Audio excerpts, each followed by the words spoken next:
Bonjour à toi cher spectateur, Contrôle parental ou Blockers de Kay Cannon, c'est une comédie qui arrive un peu tardivement chez nous. Aux États-Unis ça va faire 4 bons mois qu'elle est sortie.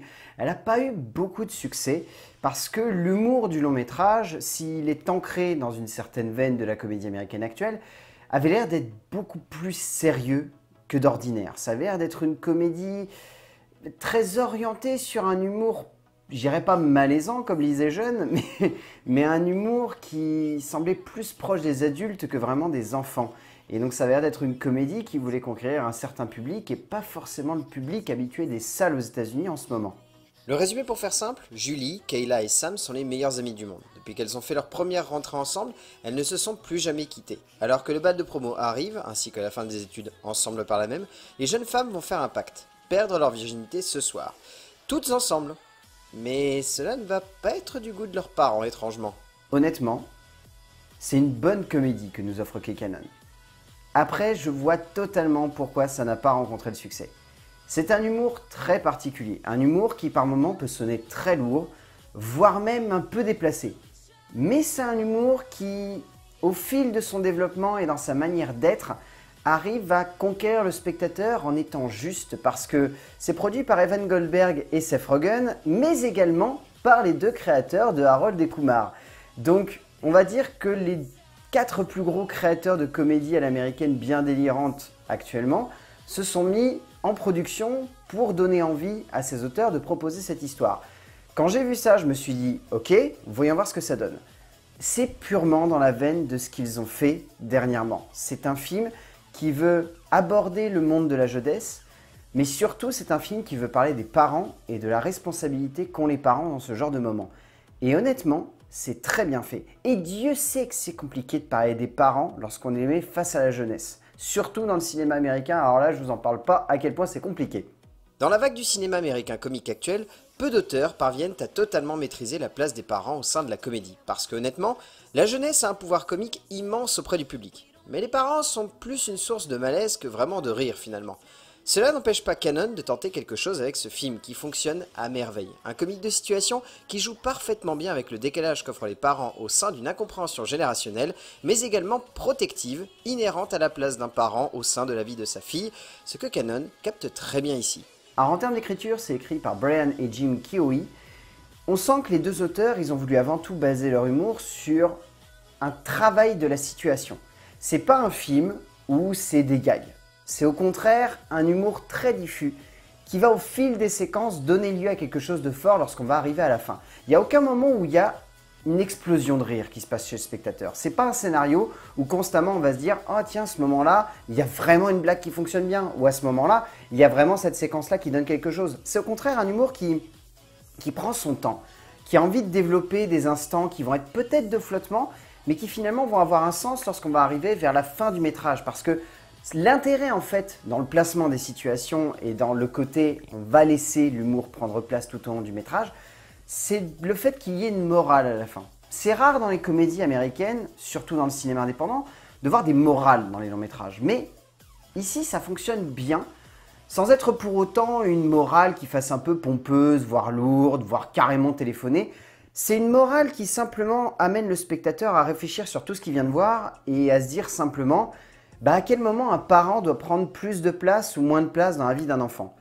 Et ce jeu-là est quelque chose d'assez surprenant dans la comédie américaine parce que la plupart du temps, on a plus envie de montrer les jeunes qui veulent avoir leur liberté plutôt que les parents qui ont peur qu'ils prennent trop de liberté. Et le fait justement de s'attarder plus sur les parents que sur les jeunes, quoique l'humour vient plutôt, on va dire, des séquences des jeunes et les parents, eux, amènent du malaise mais qui du coup sonnent comme comiques, c'est un travail assez subtil mais étonnant de la part des frères Keough qui ont du coup amené au sein d'un scénario qui pourrait sonner comme classique une manière de concevoir l'humour qui ne l'est pas du tout.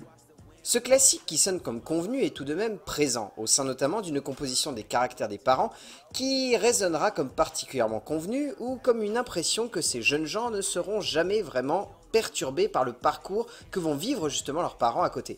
Mais passé cela, le jeu de la comédie au cœur des situations est d'une intensité folle, les deux auteurs parvenant à jouer au cœur de la dramaturgie avec le ton de ce comique, tantôt proche de l'hilarant, par moments beaucoup plus intime et touchant. Bref, il y a cette idée que le comique peut germer simplement, sans que nous ayons besoin de le voir comme un intense moment de rigolade. En termes de mise en scène, alors il faut savoir que Kay Cannon, c'est l'auteur de Pitch Perfect et le créateur également de ses personnages. Et c'est la première fois qu'il décide de passer derrière la caméra pour le cinéma. D'habitude, il était tout le temps à l'écriture, là il a décidé de vraiment mettre en scène. Je trouve pas sa mise en scène très flamboyante, je dirais qu'elle est efficace. Mais efficace dans son sens le plus sommaire malheureusement. C'est une mise en scène qui a tendance à être très factuelle et à peu de moments vraiment être délirante comme l'est un petit peu le pitch du film. A contrario de l'écriture des frères Kioi, on sent que Cannon a voulu surtout mettre en avant l'aspect gaguesque en fait du long métrage et en fait il se heurte face à un mur. Parce que le film n'est pas orienté sur le gag, il est vraiment orienté sur le placement des situations et le jeu justement avec ces situations. Et je trouve que Cannon n'arrive pas à faire ressortir ça et là où ça pourrait être vraiment fort, ça ne l'est pas. Et c'est un petit peu décevant lorsqu'on voit l'écriture qui a vraiment une densité, qui prend le temps de placer justement ses scènes, qui prend le temps de placer ses personnages, et de voir une mise en scène qui veut aller à 200 à l'heure et qui du coup sonne en complète contradiction avec ce que le long métrage veut véhiculer comme message. Même si l'idée est là, et du coup ça joue plutôt bien avec le fait que les parents veulent absolument aller le plus vite possible pour justement empêcher leur gamin de faire une connerie, il manque ce petit instant où on se dirait ça pourrait être subtil, ça pourrait être juste, ça pourrait être fort, ça pourrait être touchant, et ça pose vraiment problème par moment parce qu'on se dit ça aurait pu être plus intense et du coup le comique aurait mieux ressorti. Cannon ne parvient pas à être aussi forte dans son écriture et sa mise en scène du coup. Ce qui étonne ici car cette impression qu'elle n'a pas du tout réussi à maîtriser justement la place du comique au sein de son cadre et qu'elle se contente un peu trop de le laisser vivre par respect pour l'écriture qui lui est offerte. Mais il y a tout de même quelques bonnes idées, cette séquence de cul sec entre les parents et les jeunes gens étant assez hilarante et l'accident de voiture étant une perle en termes de juxtaposition des gags et d'acheminement d'une blague qui peut sembler lourde mais qui devient au contraire très subtile et juste au fil de son développement au sein de la mise en scène de la cinéaste. En termes de casting, je trouve que Catherine Newton, Géraldine Viswanathan et Gideon Hadlon, elles jouent très très bien, les trois jeunes filles. Je les trouve excellentes. Elles arrivent en même temps à être drôles mais à être très simples, elles amènent beaucoup de sensibilité et beaucoup de justesse. Je trouve qu'elles sont très sincères dans leur démarche de jeu et du coup ça amène beaucoup d'instants où on se lie vraiment à elles et on arrive à les comprendre. Et après il y a ce trio de têtes sur lequel j'avais vraiment quelques doutes parce qu'ils peuvent être très très bons mais également très mauvais ces trois acteurs. Mais alors là honnêtement, ils dépotent et ils sont vraiment à mourir de rire. Mann, Cena et Barin Holtz sont vraiment à mourir de rire dans les rôles centraux, parvenant à être très justes dans de nombreuses scènes, même si pour moi, c'est John Cena qui remporte la palme de l'acteur comique de ce métrage en étant drôle et subtil par la même. Au bout du compte, Contrôle parental, c'est une comédie qui va à mon avis malheureusement se perdre dans les salles au vu de l'énorme monstre qu'il y a juste à côté actuellement dans nos salles françaises, mais c'est un moment de cinéma plutôt sympathique. C'est pas une œuvre grandiose, c'est pas un moment de révolution en termes de comédie américaine, c'est juste dans la pure veine des comédies produites par justement Seth Rogen et Whoopi Goldberg. C'est un trip qui fonctionne assez bien, qui a une jolie morale, qui arrive en même temps à nous entraîner dans des séquences où on rigole bien sans pour autant s'exclaffer. En soi, Contrôle parental de Kay Cannon, c'est une bonne comédie et je vous la conseille parce qu'on se marre bien et on passe un bon moment devant. A plus!